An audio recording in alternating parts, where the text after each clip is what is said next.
Financial District around the Bank of England and the Royal Bank of Scotland. There have been some clashes with the police and around 20 arrests have been made.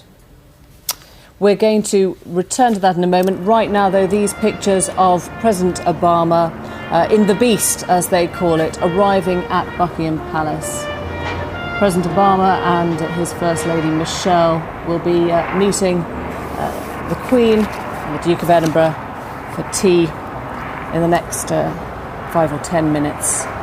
Gordon Brown, Sarah Brown also expected here. It's quite a machine, this. We know that President Obama arrived with an entourage of some 500, and this is a car bulletproof and chemical attack proof, if you can imagine such a thing. Not the easiest thing to do a three-point turn in, but Barack Obama already told us this morning that he was very excited with his meeting with the Queen. So being greeted there, the entrance to Buckingham Palace, welcomed inside.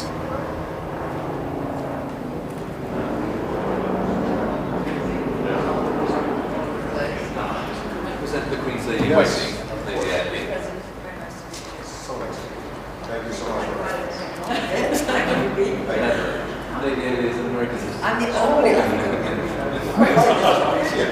Wish you could get you a higher sound on that. You'd like to be a fly on the wall. We'll soon our lady in waiting meeting and inviting them in.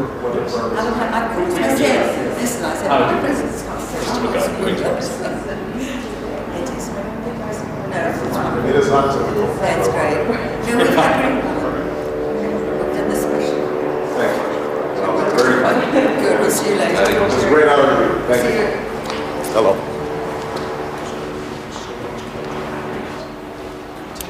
President Obama this morning saying all the words that Gordon Brown wanted to hear in the press conference, talking about the optimism and the confidence, saying that any differences were vastly overstated, and he said there was enormous consensus about the need to work in concert. Another car pulling up. Could this be? We were expecting this to be Gordon Brown and Sarah, but not yet. We will be returning to the palace when the Prime Minister and his wife arrive, but we can assume that President Obama said this morning he was very excited about.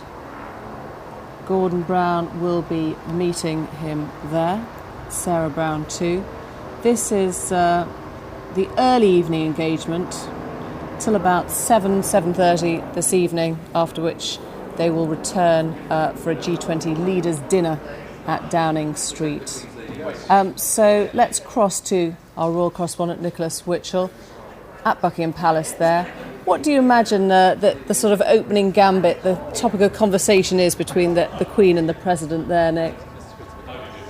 What would the opening gambit be, Emily? I guess welcome. You've got very serious matters to consider. And, you know, there is a real sense of excitement within Buckingham Palace. The Obama stardust has penetrated even to this august institution. Remember, the Queen has seen 11 of the 12 US presidents who've occupied the White House since she came to the throne in 1952. The only president that she didn't meet was Lyndon Johnson back in the 60s. But despite that, this Barack Obama, the 11th US president whom she has met, has caused quite a bit of interest and excitement within the palace. They're up in her private sitting room on the first floor in her private quarters. She is expected with the Duke of Edinburgh to spend about 20 minutes with the President and the First Lady. Mr. Obama said this morning that he was greatly looking forward to meeting the Queen. He said that she was a symbol of civility and decency in this world. And of course, the Queen has let it be known in recent months that she is Medvedev of Russia. They are extraordinarily positive about that meeting, although they know there is a risk that they're going to be seen as innocents abroad, rather like Kennedy was when he met Khrushchev in the early 1960s, and people widely thought it had been a disaster. They are saying that this meeting has changed relations between the United States and Russia, and that there will be real, firm product